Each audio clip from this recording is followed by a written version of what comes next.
네, 경주 에이펙을 계기로 한미 미중 정상회담 같이 세계의 주목을 끄는 굵직한 양자 회담들이 이루어졌습니다. 세계 AI의 대부라고 불리는 젠슨왕 CEO도 한국을 찾아 치맥을 즐겼는데요. 외교 그리고 경제를 아우르는 에이펙의 주요 내용들 짚어보겠습니다. 김재찬 서강대학교 국제대학원 교수, 주원 현대경제연구원 경제연구실장 두 분과 함께하겠습니다. 두 분 어서 오십시오. 안녕하십니까. 자, 먼저 교수님께 이 부분 여쭤봐야 되겠어요. 에이펙이라는 게 기본적으로는 다자 외교의 무대잖아요. 그렇죠. 그런데 지금은 다자 쪽에는 거의 관심이 안 가고 양자 쪽으로만 관심이 가는 좀 아이러니한 상황이 벌어지는 것 같아요. 이 배경은 뭘로 봐야 됩니까? 일단 그 슈퍼파워 초강대국 예. 미국과 중국이 지금 뭐 건곤일척의 전면적인 전략 경쟁을 벌이고 있기 때문에 예. 그리고 경제 전쟁이라고 하는데 저는 이 가열되고 있는 상황에서 이번에 좀 일단락이 될 것인지 아니면은 더 확전이 될 것인지 이거는 뭐 미중 사이의 문제가 아니고 국제 경제가 휘청거릴 예. 수 있는 어떤 그런 사안이었기 때문에 세계의 이목이 집중됐던 것 같습니다. 그리고 한국 입장에서는 당연히 이제 한미 관세 협상이 이번 한미 정상회담에서 어떻게 일단락 지어질 것인지에 대해서 관심이 쏠릴 수밖에 없었는데 말씀하신 대로 에이펙이라는 것은 사실 이 주요 의제를 다루고 있습니다. 아시아 태평양 지역의 어떻게 보면 이제 자유무역 질서의 확산, 강화, 그리고 투자 촉진 이런 중요한 이슈를 다루고 있기 때문에 사실 이번에 21개국 정상이 참여를 하는 것이에요. 물론 이제 트럼프 대통령은 이미 떠났지만 이들이 사실 이 양자 정상회담 때문에 온 사람과 같은 느낌을 들게 해서는 안 돼요. 그러니까 이들이 마치 꿔다는 이 보릿자루와 같은 느낌을 들게 해서는 안 되고 지금 다루고 있는 이슈가 정말 중요하지 않습니까? AI라든지 뭐 디지털 확충, 그다음에 서플라이 체인, 그러니까 공급망 보존이라든지 뭐 이 확충 등 기후 변화도 마찬가지고요. 이러한 의제가 정말 이 세계의 미래를 갖다 결정지을 수 있는 주요 의제들이니까 앞으로 남은 이 다자 정상회의 한국이 더 철저하게 준비를 잘 해서 잘 진행될 수 있도록 정말 전념을 기울여야 된다고 생각합니다. 알겠습니다. 미중 회담의 결과는 잠시 뒤에 조금 더 자세히 짚어보겠고요. 일단 오늘부터 내일까지 이틀 동안 정상회의가 이어지는데요. 경주선언, 공동선언문 여기에 대해서는 다자 뭐 자유무역이라든지 이런 것들을 강조하는 내용에 대해서 미국이 반대를 하고 있다라는 이야기가 들려요. 이 발표될 수 있을까요? 예, 이제 5월에 열렸던 에이펙 경제장관 회의에서 미국이 반대를 해서 사실 뭐 자유무역 질서의 보존이라든지 그리고 뭐 강화 등등에 대한 내용이 들어가지 못했다라는 것이에요. 이번에도 사실 이게 자유무역, 영내 자유무역 촉진을 위해서 발족된 기구라고 말씀드릴 수 있는데 미국의 반대 때문에 자유무역 뭐 질서 보존이라는 어떤 그런 용어가 그런 표현이 들어가기엔 조금 어려울 수 있는데 우회적으로 그렇다면은 뭐 보호무역 질서 아니면은 지금 좀 이 각자 도생의 어떤 그런 국제 질서로 지금 진행되고 있는 상황인데 그런 부분에 대해서 좀 우려스럽다라는 표현으로 조금 우회적인 표현이 들어갈 수는 있다고 생각하고 충분히 경주선언 형태로 저는 나올 수 있다고 생각합니다. 알겠습니다. 그런 내용이 들어가면 트럼프가 좀 불쾌해하지 않을까라는 생각도 들긴 하는데요. 이번 경주 에이펙을 계기로 세계 경제 리더들도 한국을 찾았고요. 어제 굉장히 많은 주목을 받았던 분이 있습니다. 젠슨왕 엔비디아 CEO. 연예인인 줄 알았어요. 굉장한 주목을 받았는데 이번에 치맥 회동도 하고요. 그리고 우리나라 이재용, 정의선 두 총수와 만나서 여러 가지 함의가 있을 텐데 어떤 동맹이 이루어지는 것이 아니냐 이런 관측도 나오는 것 같습니다. 괜히 놀러 온 것은 아니고요. 분명히 의도가 있는 그런 회동이었고요. 그리고 이제 엔비디아 같은 경우는 지금 시총이 5조 달러라고 하는데 우리나라 코스피 시총이 제가 알기로는 우리나라 돈으로 2,300조 원. 달러로는 합해서 1조 6천억 달러입니다. 저희의 한 3배 이상 되는 거죠. 회사 하나가.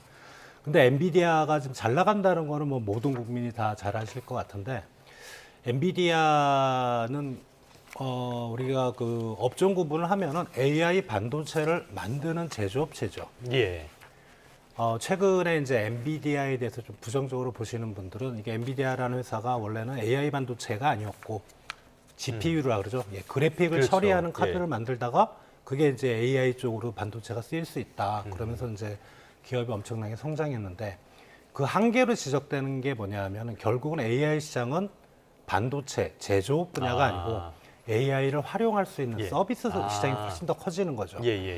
그렇다면은 이제 젠슨원 같은 경우는 이제 기업의 어떤 그 레벨을 한 단계 업그레이드, 즉 서비스 쪽으로 나가야 되고 그러려면은 관련된 기업들, 특히 이제 AI를 활용하려고 하는 전 세계 기업들, 우리나라 같으면은 현대자동차, 전략적 제휴를 맺고 비즈니스 영역을 넓혀갈 수만 있어야 되는 건데. 삼성전자 같은 경우는 제가 보기엔 이번엔 이재용 회장을 만났는데 그런 의미보다는 물론 이제 삼성전자에서 만들어지는 가전이나 서비스가 AI가 활용되는 부분이 많긴 하지만 지금 엔비디아 쪽에 HBM, AI 반도체 주변에 들어가는 메모리 반도체인 HBM을 납품하는 거는 거의 SK 하이닉스가 독점하고 있거든요.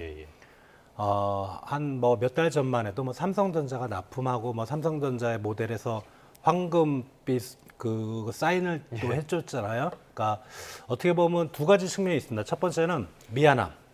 삼성전자가 계속 어택을 하는데 뭐 기술이라든가 품질 면에서 계속 탈락을 시켰던. 그리고 이제 엔비디아 입장에서는 공급망의 문제가 있습니다. 하이닉스라는 특정한 회사의 HBM을 계속 공급하게 하면 나중에 이쪽에 문제가 생기면 안 되고 또 가격 경쟁력도 그쪽이 강하잖아요. 그래서 삼성전자를 HBM 공급망에 좀 끌어들이고 싶다는 그런 이제 뭐 두 가지 의도가 있다고 생각이 됩니다. 삼성전자가 HBM 퀄 테스트에 참여를 했다는 이야기를 한 1년 넘게 듣고 있는 것 같은데 아직까지 뚜렷한 소식은 없고요. 이런 소식들이 전해지면서 코스피가 연일 최고치를 기록을 하고 있어요.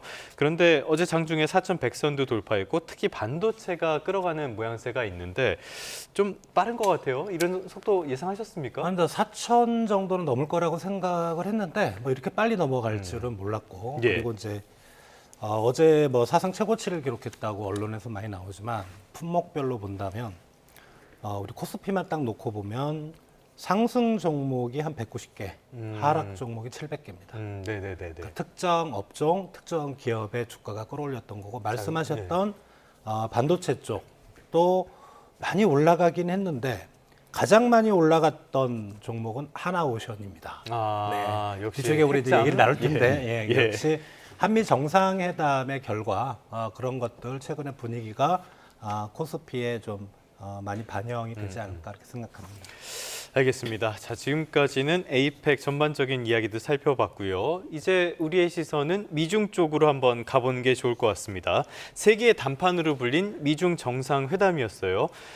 일단은 트럼프 대통령은 10점 만점에 12점이었다 이렇게 이야기를 하는데 이건 트럼프 대통령이 산수를 잘 몰라서 이렇게 말씀하시는 것 같고 10점 만점에 냉정하게 몇 점 주시겠습니까?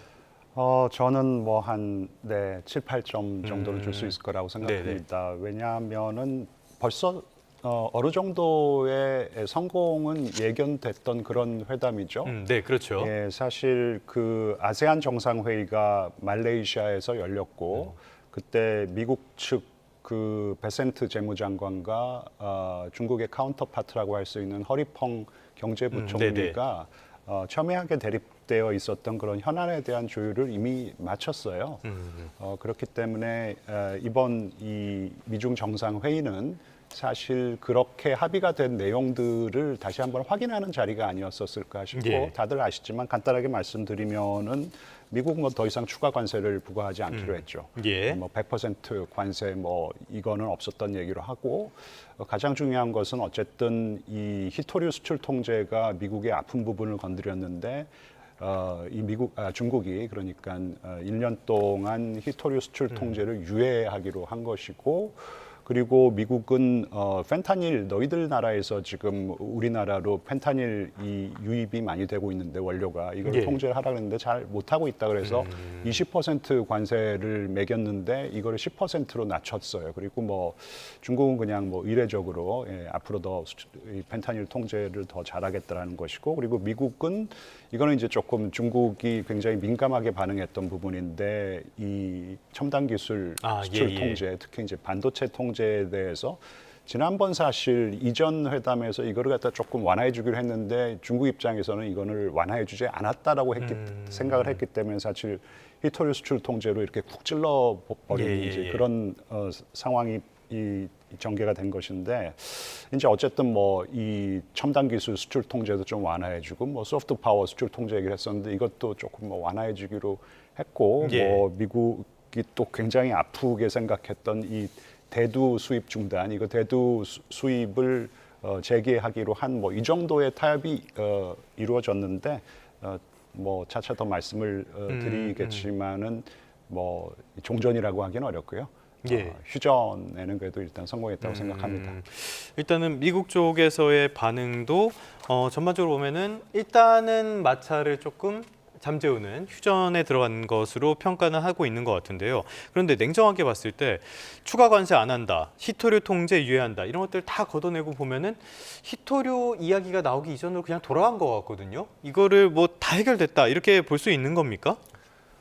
이제 그 관세, 펜타닐 관세 10% 내려가면 이제 기존의 중국 관세가 한 55에서 57% 됐는데 예. 꼴랑 10%포인트 내려가는 거예요.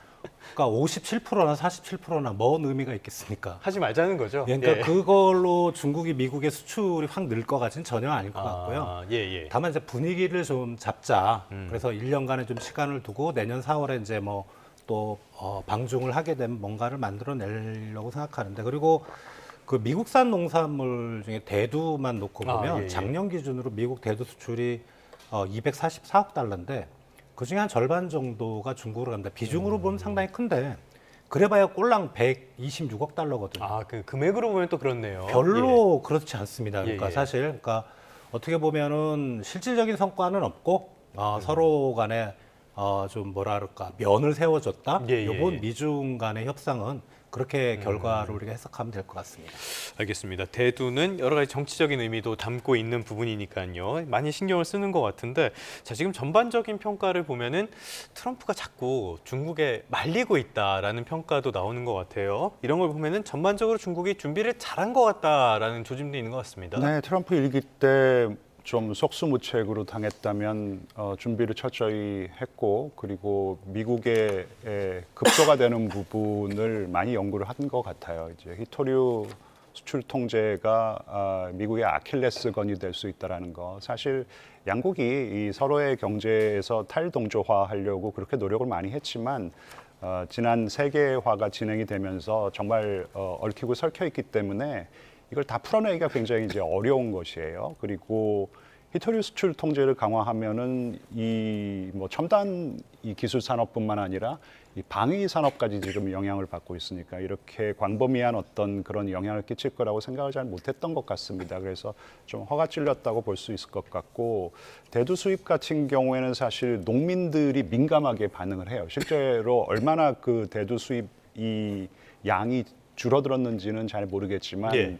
이 농심이 흔들리고 있기 때문에 트럼프의 핵심 지지층 중에 하나가 농민들이잖아요. 그렇죠. 네, 그들의 마음이 흔들린다라는 것은 상당히 정치적으로 의미가 있는 것이죠.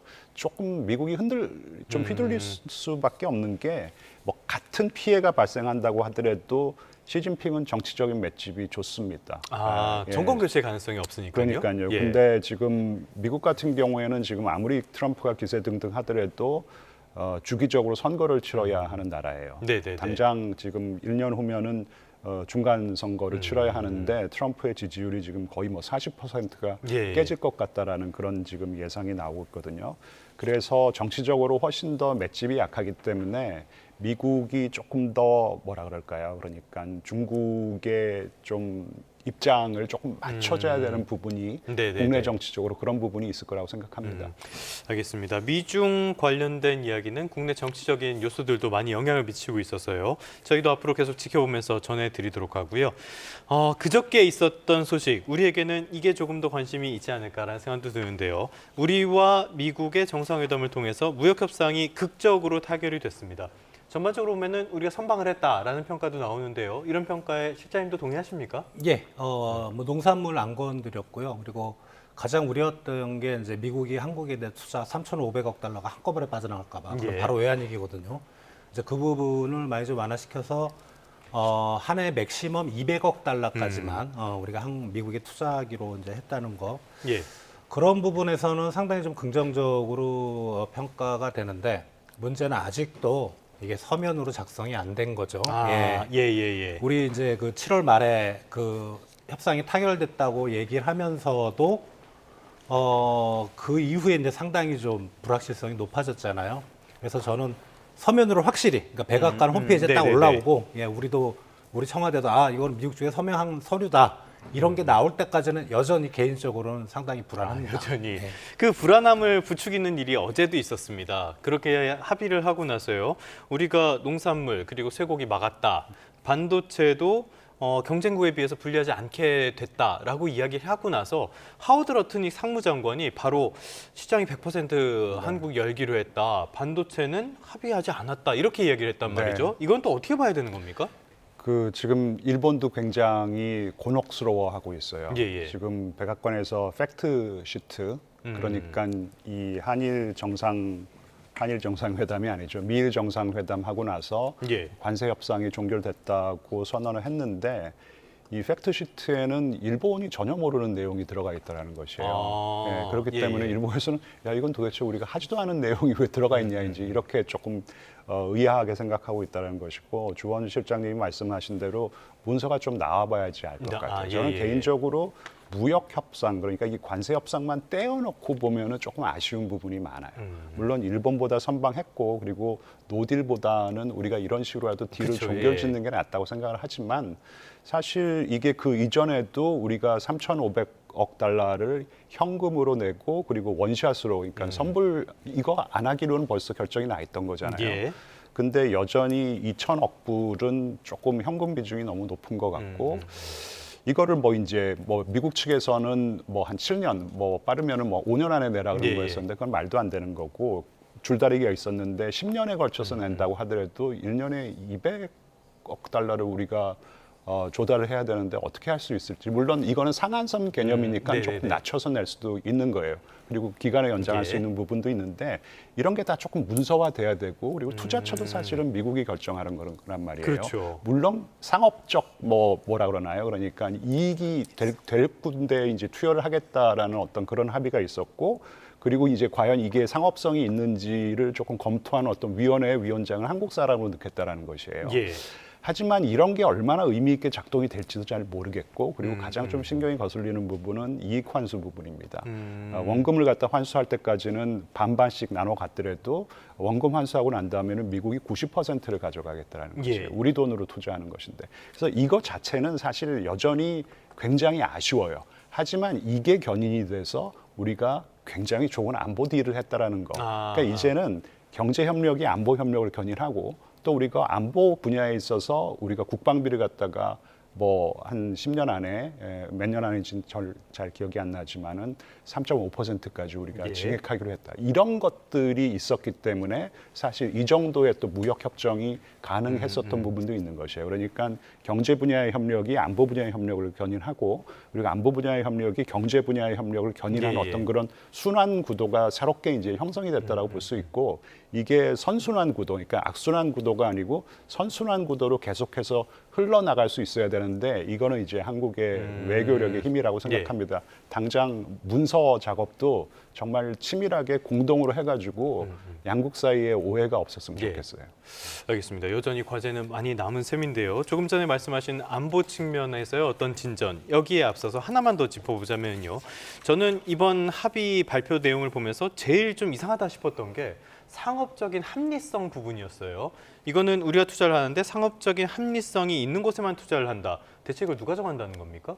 그 위원회를 만든다고 했거든요. 그걸 판단하기 위해서. 근데 일본의 이제 그 미국과 일본 간의 협상에서 그 내용을 보면 그 위원회의 최종 결정자는 트럼프 대통령입니다. 예. 그리고 위원회가 이제 전문가들이 분석하는 위원회가 있고 두 개가 있는데 예. 또 하나는 이제 그 분석한 자료를 가지고 그걸 판단하는 위원회가 바로 고위에 있고 그다음에 트럼프 대통령인데 그 트럼프 대통령한테 최종적으로 가는 위원회는 미국과 일본 같은 경우는 전부 미국인입니다. 예. 상업적 합리성이라는 용어를 붙였지만 결국은 미국이 원하는 데다가 투자해라. 그리고 러트닉 상무장관이 이번에 이제 가면서 그런 이제 트위터에 그런 내용도 적었더라고요. 갑자기 그 투자할 수 있는 분야의 첫 번째를 물론 트럼프가 정하는 거겠지만 알래스카 LNG를 들었다고요. 예. 이거는 알래스카 합리성이 있다고 LNG는 보기. 상업적 합리성하고는 전혀 없죠. 반대의 개념입니다. 예. 그러니까 결국은 그럴싸하게 상업적 한입성이라는 용어를 붙였지만 트럼프가 하고 싶은 대로 투자한다. 저는 네네네. 그렇게 보입니다. 알겠습니다. 이거는 앞으로도 우리에게 굉장히 큰 과제가 될 것 같은데요. 그럼에도 불구하고 환영할 만한 것, 잘했다, 이건 정말 잘했다, 이견 없이 잘했다고 볼 수 있는 거는 아마 핵추진 잠수함 건조 승인 문제가 아닐까 싶어요. 요게 계기가 돼서 원자력 협정 개정까지도 갈 수 있다, 이런 전망도 나오는데 교수님께서는 어떻게 보십니까? 왜냐하면 원자력 개정 협정, 예. 원자력 협력, 예, 원자력 협정이요? 예. 이 협정 개정을 하지 않고서는 사실 한국이 핵 추진 잠수함을 보유하는 것 자체가 굉장히 까다롭게 되어 있어요. 그러니까 한국이 예. 핵 추진 잠수함을 보유하고 운영을 하려면은 한미 원자력 협정 개정은 필수적이라고 생각을 합니다. 그리고 이게 정말 이전 정부가 미국에게 그렇게 요구했던 것인데 거의 이런지하에 거절을 당했거든요. 어떻게 보면 한국의 수건 사업이라고 할 수 있는데 이거는 좀 쾌거라고 생각을 합니다. 근데 단지 이제 어떤 종류의 원자력 추진, 핵 추진 잠수함 이 협력이 될 것인지, 이게 미국이 정말로 기술 이전까지 해주겠다라는 것인지, 사실 영국이나 지금 이제 호주에게는 기술 이전을 해줄 것인데 핵심 기술은 절대로 이전을 안 해주거든요. 근데 지금 트럼프가 본인의 이 소셜 트루스, 그 SNS에 올린 글을 보면은 굉장히 closely held, 그러니까 아주 비밀스럽게 가지고 있었던 그런 기술을 한국과 공유하기로 했다라는 글을 올린 것이에요. 네네네. 그러니까 지금 뭐 AP통신이라든지 지금 난리가 났습니다. 미국이 뭐 영국과 호주에게도 공유하지 않은 그런 핵심 기술을 한국과 공유하기로 했다. 이거는 뭐 엄청난 쾌거다 그러는데 파이낸셜 타임즈는 그런 기술을 공유한다라는 것은 사실 이적 행위이기 때문에 그거는 불가능하다라는 것이에요. 그건 국가 기밀이거든요. 그건 대통령이라도 쉽게 공유를 하기 어렵습니다. 그래서 어떤 형태의 지금 이 협력이 진행될지는 조금 지켜봐야 될 것 같고요. 분명한 것은 우리도 자체적으로 핵 잠수함을 만들 수 있는 능력이 있다라는 거죠. 우리가 만드는 것을 이제 미국이 허용을 해주고, 그리고 우리는 사실 농축 우라늄 5% 정도로 가동시킬 수 있는 그런 핵 추진 잠수함이어도 괜찮아요. 그러면 이제 미국이 연료를 좀 제공해 준다든지, 아니면 이제 한국이 우라늄 농축을 실제로 하기 시작해서 그 농축하는 우라늄을 갖다 여기에 좀 투여하는 방법도 있을 것 같고, 어떤 형식의 핵 잠수함 이 협력이 이루어질지는 조금 지켜봐야 되지만, 이걸 우리가 할 수 있다라는 거, 아마 실제로 만들고 가동하는 데는 한 10년 정도 그렇겠죠. 걸릴 거예요. 하지만 이걸 하기 시작했다라는 것은 큰 의미가 있다고 생각합니다. 알겠습니다. 이 부분은 확실히 환영할 만한 일이고요. 조금 전에 조원 실장님도 말씀해 주신 것처럼 어제 우리 주식시장에서 하나오션이 굉장히 주목을 받았던 배경도 이게 아닐까 싶습니다. 자, 그런데 이런 소식이 우리에겐 좋은 소식이긴 한데 중국 입장에서는 또 약간 불편한 내용이 아닐까라는 생각도 들어요. 한중 정상회담이 내일 예정이 돼 있는데 이 이야기도 나올 가능성이 있다고 보십니까?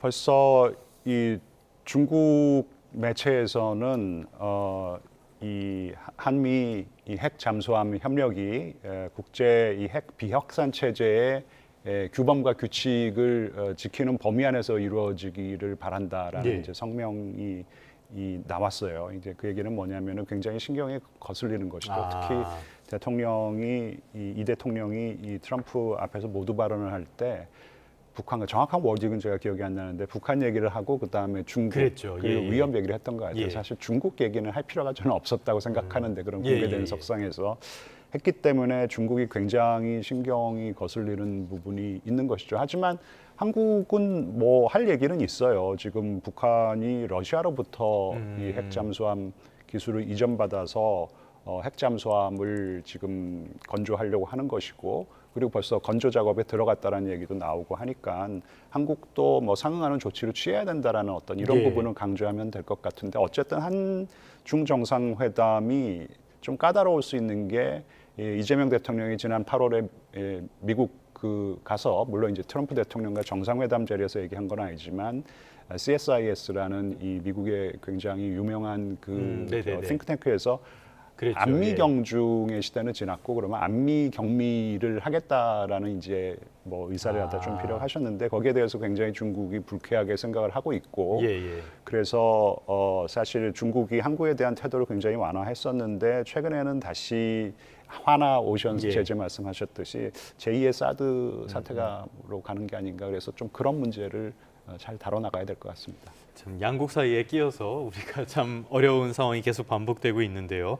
우리가 중국과의 회담에서 해결해야 될 문제도 여러 가지가 있습니다. 한한령 해제라든지 히토류 문제라든지 실장님께서는 제일 중요한 주제 이런 것들은 꼭 해결했으면 좋겠다는 건 어떤 게 있습니까? 중국이 우리에 대해서 히토류 수출 규제를 이슈화한 적은 없고요. 예. 미국에 대해서 하다 보니까 이제 미국과 친한 우리 한국에 대해서도 이제 뭐 같이 걸리는 게 아닌가 예. 그렇게 생각이 되는데 중국의 입장에서는 만약에 우리나라에서 히토류 규제를 했을 때는 우리나라하고 완전히 갈라서는 겁니다. 그래서 그게 핵심인 것 같지는 않고 물론 뭐 이슈는 다르겠지만 예. 제가 보기에는 이제 한중 FTA 한한령과 관련돼서 한중 FTA 지금 1단계까지 마무리가 돼 있는데 지금 2단계 협상이 들어가고 있잖아요. 예. 2단계 협상의 핵심적인 내용은 1단계는 상품 관세였고 예. 그다음에 2단계는 서비스 비관세 장벽 이런 쪽으로 넘어가거든요. 그렇다면 이제 한한령은 거기에 들어가는 거고 그게 이제 지금 빨리 속도를 내고 있다는데 서비스라는 게 아시다시피 문화 콘텐츠도 있고 뭐 법률 뭐 여러 가지가 있지만 우리가 관심을 가지는 거는 이제 한한령과 관련된 문화 콘텐츠고요. 인구로만 놓고 보면 우리가 중국 시장을 사실은 지금 문화 콘텐츠 수출에서 포기하고 있거든요. 최소한 5분의 1 이상의 시장 규모는 되는데 전체 네네. 세계 그 시장을 가져갈 수가 있다면 우리 입장에서는 더 할 나위 없이 좋습니다. 그게 우리 정부가 이제 많이 노력을 하고 있는 거고 그리고 이제 우리 그 중소 중견기업들 대기업들은 뭐 그런 게 없는데 중국으로 수출할 때 지금 상품 수출 쪽에서 가장 애로를 겪고 있는 상황이 뭐냐면 비관세 장벽입니다. 일부러 통관을 지연시킨다든가 트집을 잡아서 뭐 규제를 한다든가 그러니까 그런 부분들이 지금 한중 FTA 2단계에서 논의가 되고 있거든요. 그래서 지금 우리 시진핑 주석이 방안에서 우리가 기대할 수 있는 건 그 FTA를 2단계, 2차 FTA를 빨리 좀 타결할 수 있는 그런 계기가 되기를 지금 바라고 있습니다. 알겠습니다. 숙제가 상당히 많은 것 같습니다. 지금까지 김재천 서강대학교 국제대학원 교수, 주원 현대경제연구원 경제연구실장과 함께했습니다. 오늘 말씀 고맙습니다. 감사합니다.